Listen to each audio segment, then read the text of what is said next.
Maggie had been working at the small-town diner for over 30 years.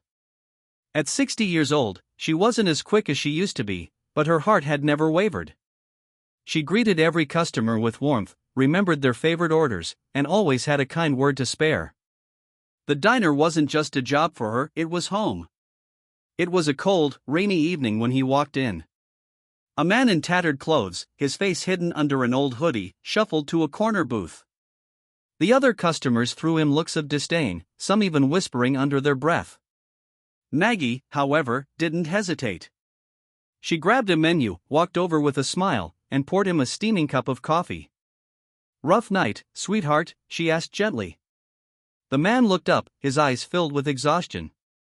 "Just trying to find a warm place for a bit," he muttered. Maggie nodded, understanding in her eyes. "Tell you what, dinner's on me tonight." The man hesitated, his hands gripping the table. "I can't let you do that. Honey, if a hot meal can give you even a little comfort, then it's not about what I have to do, it's about what I want to do," she said, already jotting down an order. She brought him a plate of the diner's special homemade meatloaf with mashed potatoes and green beans. He ate slowly, savoring every bite, while Maggie refilled his coffee and chatted with him like he was just any other customer. But not everyone approved. The diner's manager, Lisa, had been watching the interaction with a scowl. After the man left, she stormed up to Maggie.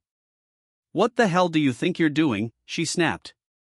Maggie wiped her hands on her apron. "I was helping someone who needed it."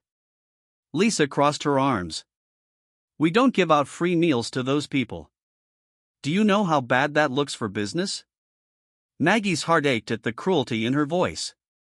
"Kindness isn't bad for business, Lisa." But Lisa didn't care. The next morning, Maggie was called into the office and fired. Just like that, after 30 years of loyal service. No pension, no severance. Just a cold, heartless goodbye.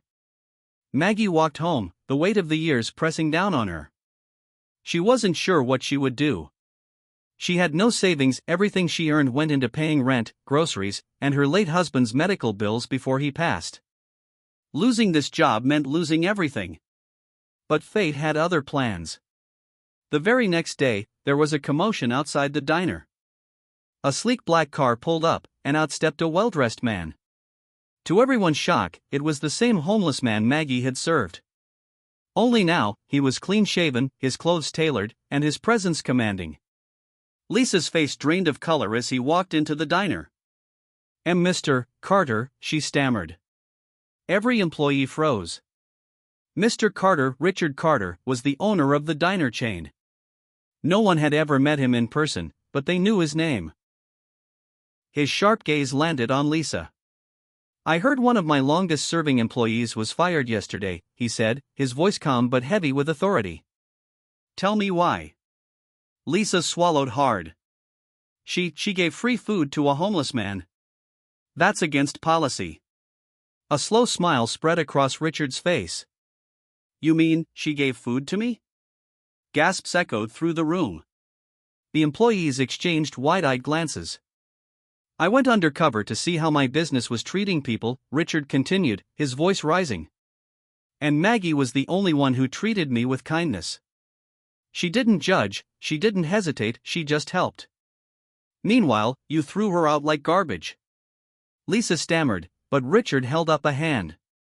"Effective immediately, you're fired." Maggie, who had been watching from the doorway, covered her mouth in shock. Richard turned to her, his eyes softening. "Maggie, I owe you more than just a thank you. I owe you a future. If you're willing, I'd like you to come back, not as a waitress, but as the diner's new manager." Tears welled up in Maggie's eyes. Are you sure?" "Absolutely," Richard said. "The world needs more people like you." Overwhelmed, Maggie nodded. The other employees clapped, and even some of the customers joined in. In a single day, everything had changed. From that moment on, the diner became a place known not just for its food, but for its kindness. And Maggie? She finally had the security she had always deserved, not just in her job, but in knowing that good deeds never go unnoticed.